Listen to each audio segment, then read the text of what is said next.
G'day guys, welcome to episode 23 of Ask Woodfords. I am your host Christian Woodford.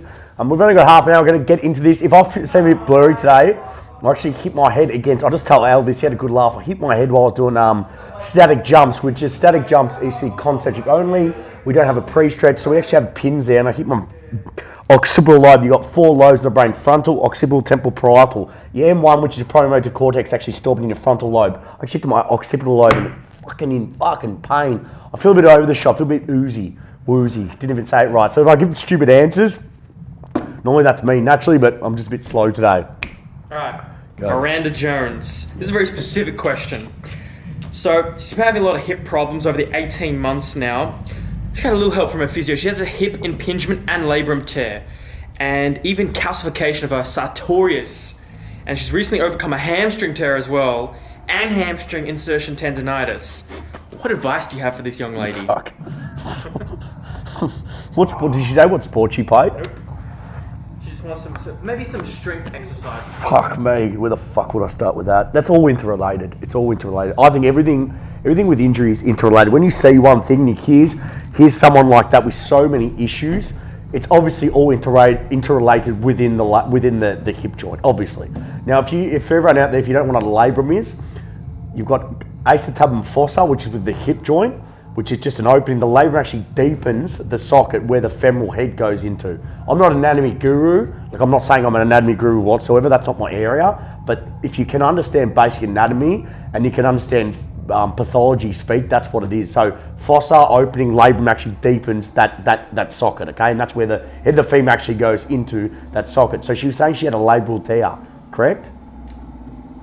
Yeah, in her right hip. Did she say she got surgery on it? No surgery, but she's having problems for the last year and a half. And she was saying she had an distal insertion hamstring issue. Insertion hamstring. Tendinitis. Yeah, so origin would have been tibial tuberosity, so we're down the bottom, so it's a distal hamstring issue. Fuck. Listen, without going into depth, I mean, it's not really my area really in terms of understanding this stuff pathology-wise, but fuck. Listen, my advice to you is, number one, you're going to have to get a decent physio. That's the first thing. Get a physio, get a good S&C coach who actually understands. You're really going to, if you're not going to have surgery, you're going to have to strengthen the how the glute med, because we know glute med stabilise the hips. So my suggestion is, like most of my suggestions, is get the posterior chain strong. See how it's all correlated? It's real funny about injuries. Like I always, everything I see within injuries, regardless if it's a knee, and this is not all the time, but I see a pattern. And I'm starting to see a pattern emerge. The more times you experience you do this, the more you see a pattern emerges when you see certain types of injuries, and you see a pattern, regardless if it's an ACL, a hamstring, a back, a hip, whatever it is, it's all kind of interrelated, especially if you play sport. And I want you to think of the glutes as being that prime move, being so critical for jumping, landing, sprinting, changing direction, which is so critical. Yeah, you're looking at the thing, aren't you? Yeah. So I'm starting to see a pattern emerge, and one of those patterns is the fact that I've never actually had any, and I played sports since I was 8 years old, and Jared just moved up here. I played sports since I was a young kid. Hello, Jared. Jared, you'll be back next week. Back next week. Jared is back next week with Campbell Somerville. We actually do one more before the break. But I've seen it all interrelated with, when you get one issue, it's like a domino effect. I'm starting to see that with injury, where it's like you've got this issue. It might be an overuse issue.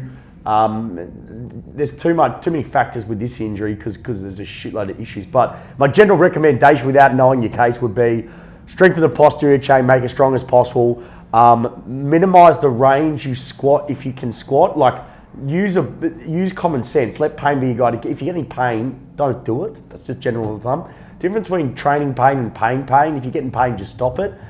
Get your glute med strong, get your glutes strong, and your lower body strong as well. That's the best advice I can give you, but work with a real good physio as well. Now, she says she's only had a little help from her physio, so obviously needs to maybe find... Man, I would probably go see a physio, man. Like, fuck. Yeah, look at that. It's too specific, that question. I can't. Without saying, if not, I'll come down here and I'll have a look at you. Or a brand new performance physio can actually have a look at you, Laura. There we go, drop it in for you, Laura. Nick Maynes, after you finished Maryland, how did you open Woodford? Because I want to open a gym, and I'm also wondering tips on how to do that. Yeah. And then he also asked a following question: what exactly did you do to get into the position as an athletic trainer for Maryland football team? I wasn't an athletic trainer, number one. I was a strength conditioning coach. There's a difference. Athletic trainers actually like physios over there. Strength conditioning actually work with athletic development, injury reduction. But the good thing about The American system is very integrated with the athlete therapist and the strength and conditioning coach, where in Australia, it's a very, very, very, very, very, very disjointed model. Very disjointed. So it's like diagnosis, early stage treatment, and then nothing in the middle, where mid to end stage rehab, and then just go back to sport. And you can start to see why, hey Campbell, how are you going? Campbell's on next week, episode 24. Next week, Commonwealth Games, boxer, 75 kilos, so he'll be on next week. There's no that middle stuff, none whatsoever. It's literally diagnose, early stage treatment, which we're good at, and then play sport. There's nothing in between. Yeah, but I'm just finishing it. Let me finish it, Alex. Now you lose my fucking train of thought. So it's a lot more integrated over there. That's the first thing. What got me in that position was I actually had a spreadsheet of 150 Div 1 colleges. I emailed 100 of them. Said my brother. I emailed 100 of them, got about 20 of them back. Out of those 20, 10 were interested. Out of those 10 interested, I had 3 that I was really going for. Out of those 3 I was really going for, one really was interested, like I really wanted to go to, was Maryland University. I had 3 phone calls with their assistant S&C. So there's Maryland over there had, they weren't really a rich school in terms of what they had, even though Kevin Blake, the Under Armour CEO, backs them because he went to Maryland.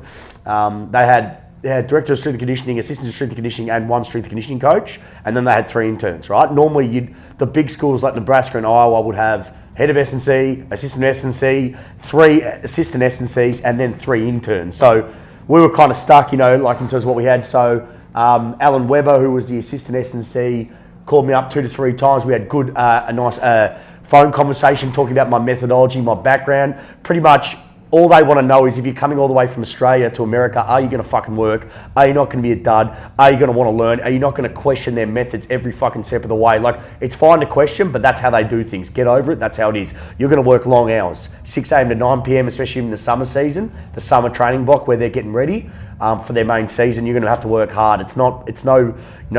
Over there, it's the work ethic's unbelievable. It's not like over here where half the kids whinge. It's unbelievable over there. You get to experience, I call it coaching reps. And my exposure, I went from an okay coach to a very good coach, in my opinion. I'm off 3 months of just being over there. The exposure to that level of athlete development in terms of jumping high, running quick, lifting heavy, lifting quick, conditioning, mobility, recovery, unbelievable. The experience over there just did help you, living proof what I've achieved over the last 5 years at Woodford. You've got to go over there to experience it. I've been back twice now to learn off. They're the leaders of athlete development in the world, the leaders. They just know how to develop string power speed very well. The mainstream sports are basketball, baseball, and American football. I was in the American football department, and that is American football is all about string power speed and having the work capacity to recover, but mainly about neuromuscular string power speed. They're the leaders by a fucking mile. And how I got it was through persistence. It took me a year to do. If you really want to do it, be a persistent motherfucker, and you will make it happen. Then after that, his question was, how did you get from finishing in Maryland to opening at Woodfords? Yeah, opening Woodfords was what a journey, eh? Nearly 6 years, coming in September next year, 6 years there.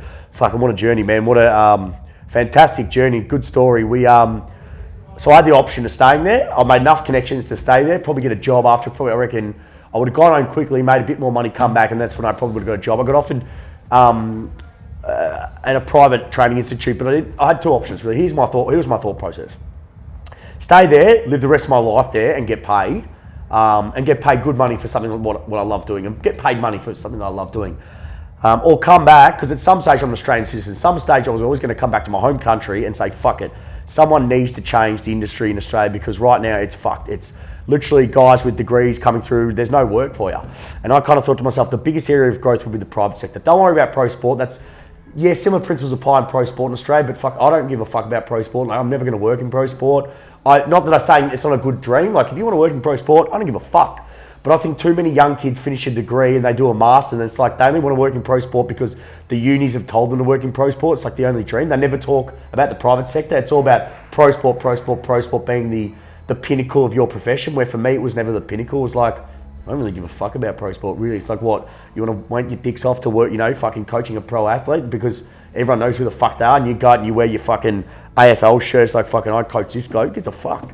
I get just as much happiness off training a fucking George Bubarus who plays Div 4 fucking soccer as I do Matt Hodgkinson or a fucking Chandler or a Jack Higgins or a Pierce Waring. Do you see what I'm saying? I don't give a fuck about that. Who gives a fuck? Yeah, it's cool training him, but fuck. For me, it's always just been about the person. Train the athlete train the person first, the athlete second. For me, I wanted to change that.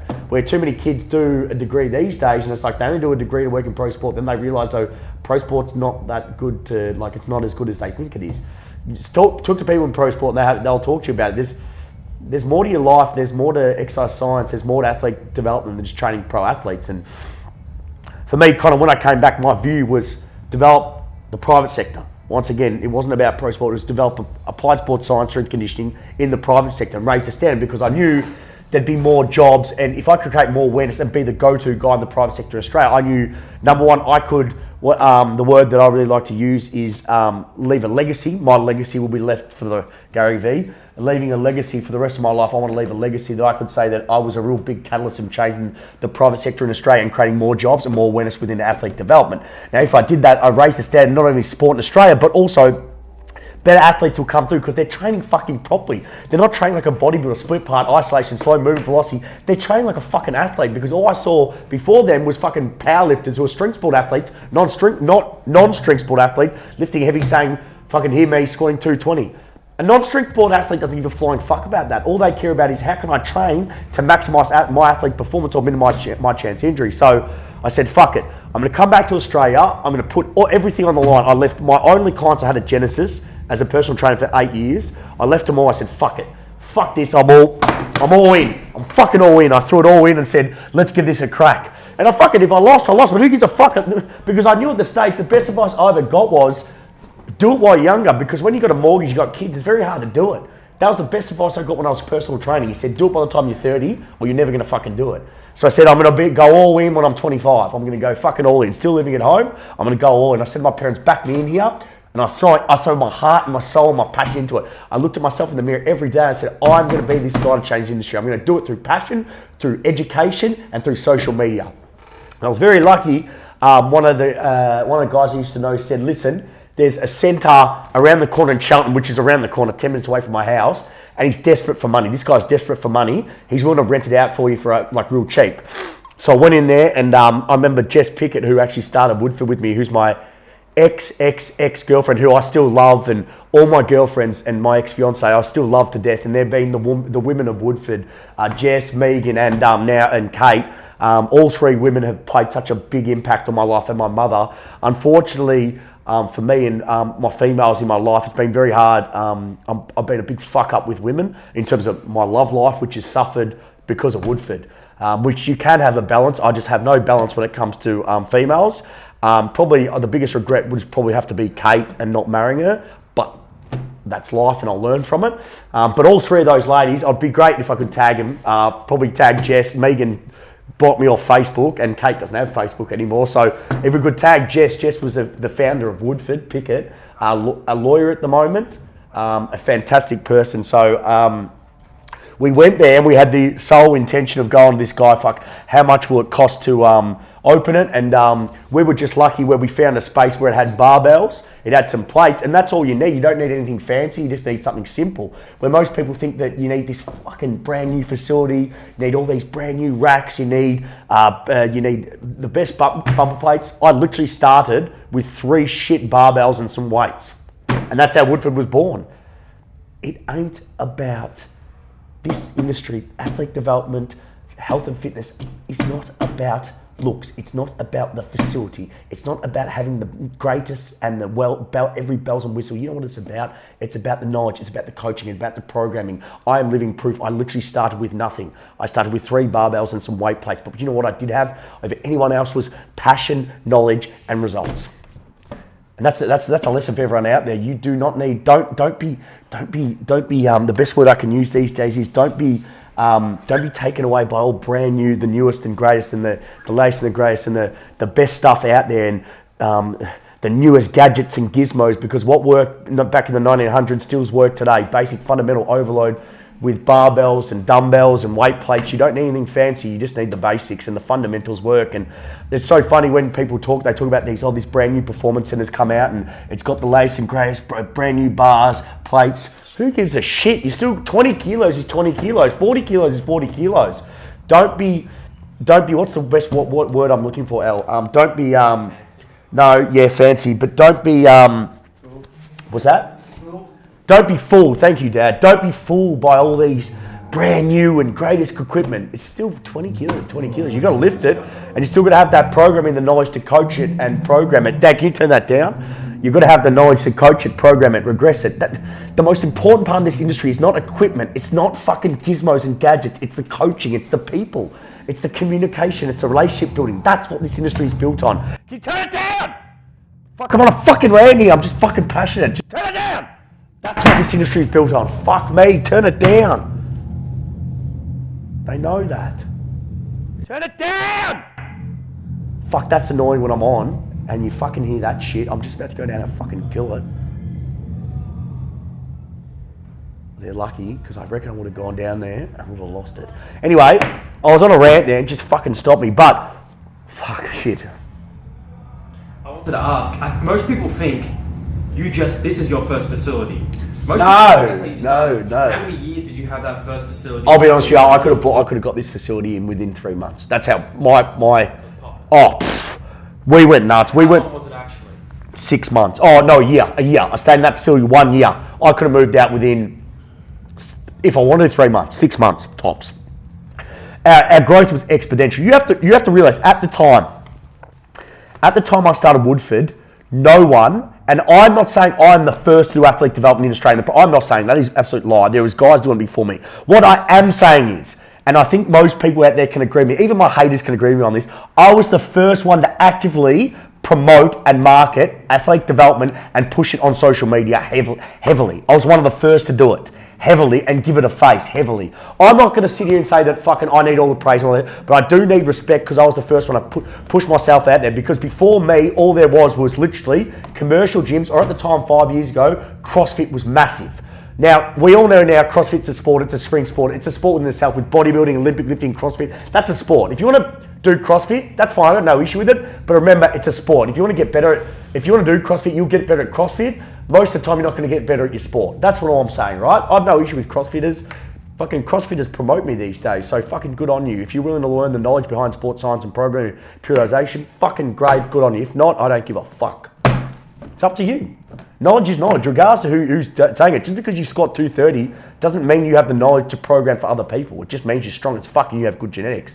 But not saying that you don't work hard. But at that stage, no one was really promoting it. And I remember saying at the time, I would cop backlash. And I copped, you know that, I copped fucking heat. I copped heaps of it. I just took it on board. My vision, as you know, my vision's there. And all these people, I get all this white noise. I don't give a fuck. I just keep going forward. For me, it's just a normal day in paradise. You've got to keep moving forward. I call it perpetual motion. You don't stop. You keep moving forward. Take a hit, keep moving forward. Rocky Balboa, keep moving forward. That's a good scene in Rocky Balboa. You take the hits and you keep moving forward. That's how winning's done in life, and that's how I look at it. You just keep moving forward. Keep every day getting better. Keep moving forward. You can all this bullshit that people talk about me, if they do, you know, when people talk shit about me, it's like, I'm not going to take offense to you. You don't know who the fuck I am. You don't know what my background is. You don't know what I've been through. You don't know what I'm trying to achieve. You can say whatever you want about me. That doesn't. Too many people are scared of what people think. Way too many people are scared of what other people think. Scared of what people think if they fail. Who gives a fuck? At least give it a shot. At least you can don't look back at your life and go, fuck. By the time you're 40, it's too late. You got a fucking mortgage and you got a fucking wife and 2 kids. By that stage, it's too late. Look at me. I don't have anyone. It's just me by myself. Thank fuck.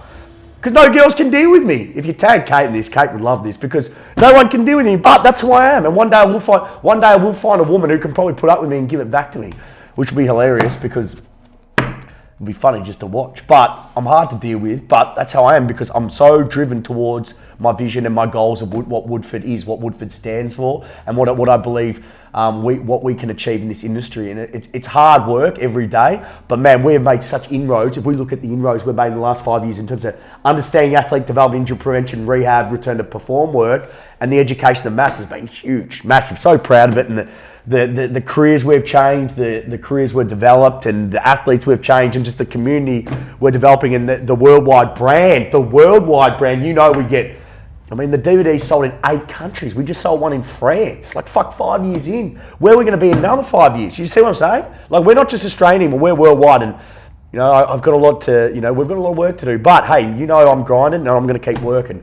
Every day we go get better. So if you want to open a facility, understand 2 things. Number 1, you're going to work your ass off. Number 2, passion, knowledge, commitment. It ain't about the bells and whistles. It's about the coaching. That's the biggest thing. We're going to ask 2 questions. Is that half an hour? That's a bit over 20 minutes. Gee. We don't need to make them long every time. Oh, shit. And I need to coach too. How did you find that? Jesus, because that was... That was fun. Woo! Damn, I got fired up, didn't I, that one, eh? There's a lot of snippets I could take. Fuck, there's a fuck. If you can't use that, yeah, I just thought that, look, that was a good question what he asked, though. It's a good question. Fantastic question, guys. Two questions, but I really went into depth there, didn't I? Just understand that it wasn't an easy process for me. It was hard. It was a grind, but I loved every moment. I've learned so much about, not only as a coach, but as a business owner. People forget I'm a business owner as well. Fuck, I've learned about business, and it's all right, guys. And if you're willing to put yourself through the gauntlet, you will love it. It will have some highs, some lows, but fuck it. You know what?